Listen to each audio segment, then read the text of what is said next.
Hello guys, welcome to the Judicial Wings, the knowledge of judiciary, executive and legislation. I am Pallavi with you again with the lecture series of Indian Penal Code 1860. Starting से आपका intention होना चाहिए कि उसको आपको मारना है या उसके साथ कोई क्राइम करना है, तभी आप इसमें लाइबल होंगे। कि लाइबल हम शब्द बार बार यहाँ पे यूज कर रहे हैं, तो यहाँ पे लाइबिलिटी कैसी होती है?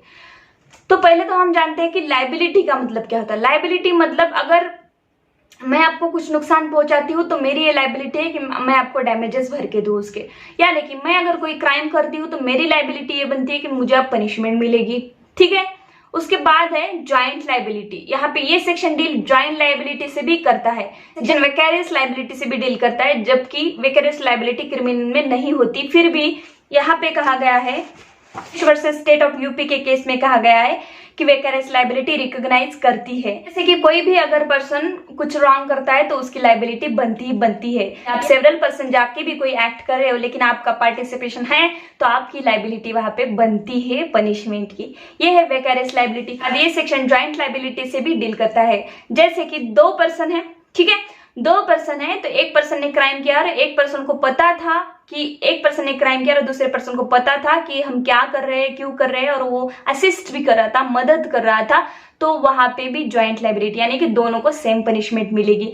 तीसरी बात है कंस्ट्रक्टिव लाइबिलिटी। कंस्ट्रक्टिव लाइबिलिटी और जॉइंट लाइबिलिटी थोड़ा बार सेम ही है, लेकिन एक से अगर कोई ज्यादा सेवरल पर्सन उस एक्ट में हो तो ईच ऑफ एवरी पर्सन वहां पे लाइबल हो जाएंगे। मतलब a person becomes liable for the same act which is done by other as well.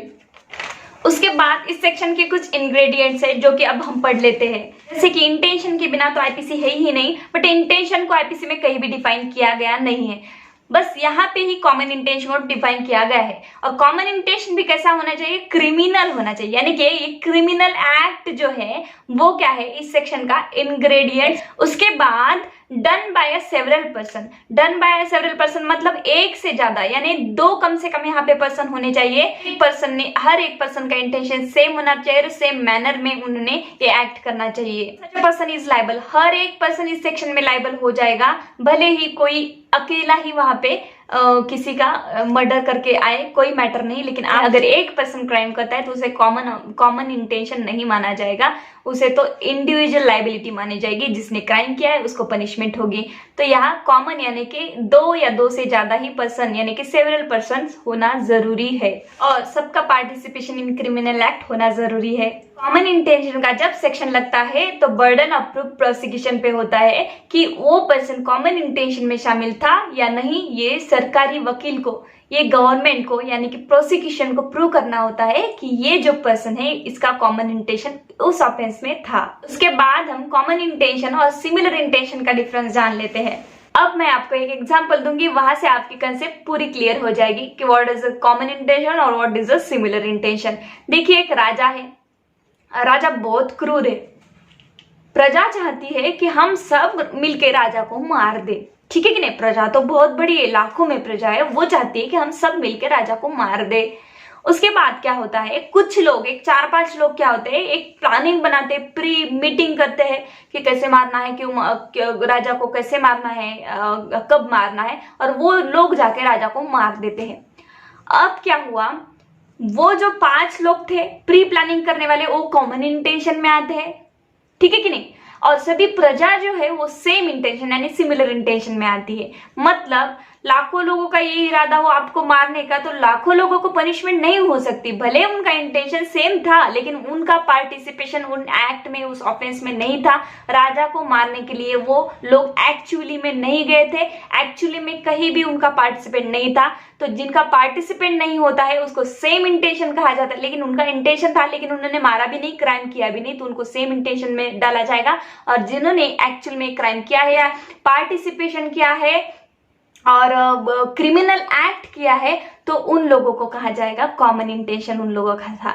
तो ये डिफरेंस है सिमिलर और कॉमन इंटेंशन में। अब हम जान लेते हैं सेक्शन 149 और 34 का डिफरेंस, यानी कि कॉमन इंटेंशन और कॉमन ऑब्जेक्ट का डिफरेंस। सेक्शन 34 एक रूल ऑफ एविडेंस है, इसमें कोई भी प्रकार की पनिशमेंट डिफाइन नहीं की गई है। वही सेक्शन 149 में पनिशमेंट बताई गई है कि अगर आप अनलॉफुल असेंबली करते हो तो आपको कितनी पनिशमेंट होगी। सेक्शन 34 बहुत ही वाइडर कंसेप्ट है। 34 सेक्शन में अगर आप सेवरल पर्सन मिलकर कोई भी क्राइम करते हो तो आपको कॉमन इंटेंशन में डाला जाएगा उस ऑफेंस के सेक्शन को जोड़ के। बट सेक्शन 149 में ऐसा नहीं होता। सेक्शन 149 में बताया गया है अगर सेक्शन 141 के किसी भी मुद्दे पर आप क्राइम करते हो तो आपको तभी अनलॉफुल असेंबली में डाला जाएगा और आपको उसी ऑफेंस के लिए पर्टिकुलर पनिशमेंट मिल जाएगी। Section 34 itself not an offence, मतलब सेक्शन 34 खुद में एक ऑफेंस नहीं है, वही सेक्शन 149 कॉमन ऑब्जेक्ट खुद में एक ऑफेंस है। सेक्शन 34 में 2 या 2 से अधिक लोग चाहिए तब कॉमन इंटेंशन माना जाएगा, लेकिन सेक्शन 149 में कम से कम 5 लोग चाहिए तभी कॉमन ऑब्जेक्ट माना जाएगा। सेक्शन 34 में प्री मीटिंग ऑफ माइंड चाहिए, प्लानिंग चाहिए, कॉमन इंटेंशन चाहिए, तभी ये सेक्शन लगाया जाएगा। On the spot suddenly intention आपका क्रिएट नहीं होता तो 149 में कभी भी आपका कॉमन ऑब्जेक्ट डेवलप हो सकता है। जैसे कि मैं आपको एक एग्जांपल बताती हूँ।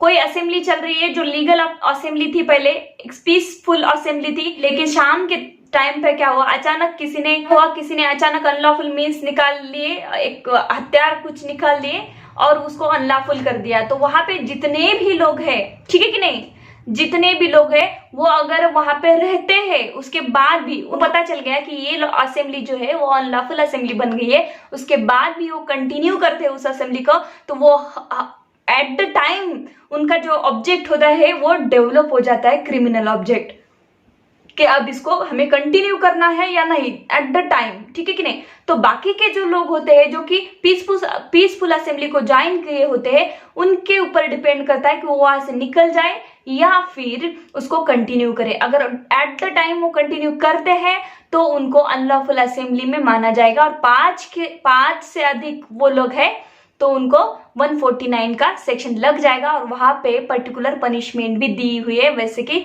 सेक्शन 34 में कोई भी पनिशमेंट दी नहीं हुई है। तो सेक्शन 34 में pre concert of mind required है, बट यहाँ पे pre concert of mind not required है। लेकिन एक केस लॉ है, वहां पे बताया गया है कि कॉमन इंटेंशन में भी कई बार क्या होता है, एट द टाइम आपका क्रिमिनल इंटेंशन डेवलप हो सकता है। वो केस लॉ कौन सा है हम जान लेते हैं। Krishna Govind Patil versus state of Maharashtra का केस है ये। हमेशा की common object on the spot develop होता है, लेकिन यहाँ पे क्या हुआ था, common intention on the spot develop हुआ था। तो ये डिपेंड करता है कि सर्टेन सर्कमस्टेंसेस के ऊपर कि वहां पे उस क्राइम की सिचुएशन क्या थी, और कंडक्ट ऑफ द अक्यूज पे डिपेंड करता है, ऐसा इस केस लॉ में कहा गया है। जो यहाँ पे सेक्शन 34 में क्रिमिनल एक्ट दिया गया है उसका मतलब होता है एक्ट एंड ओमिशन, और जो भी एक्ट आप क्रिमिनल करते हो तो डेफिनेटली वहां पे इलीगल ओमिशन आ ही जाता है। सेक्शन 34 में प्रिपरेशन बहुत ज्यादा जरूरी है और सेक्शन 149 में प्रिपरेशन की जरूरत नहीं है। तो सेक्शन 34 एप्लीकेशन में कब आता है, जब अक्यूज्ड स्टार्टिंग से पार्टिसिपेट करता है प्री प्लान्ड ऑफेंस में। लेकिन यहाँ पे जैसे मैंने अभी आपको असेंबली का एग्जांपल बताया, तो प्री प्लान नहीं होता है, एट द स्पॉट भी कभी कभी ऐसी सिचुएशन आ जाती है कि सभी लोग क्रिमिनल एक्ट करने लगते हैं, तो इसी को 149 यानी कि क्रिमिनल ऑब्जेक्ट कहा जाता है। तो आज की वीडियो हम यही खत्म करते हैं। I hope you understand the concept of the section 34, difference between similar intention and common intentions, and section 34 and section 149। Stay home, stay safe, subscribe my channel, like my channel, और comment में बता देना कि आपको मेरा video कैसा लगा। Click the bell icon जिससे कि मेरे हर वीडियो के नोटिफिकेशन आपको जल्दी से मिल जाए। Thank you.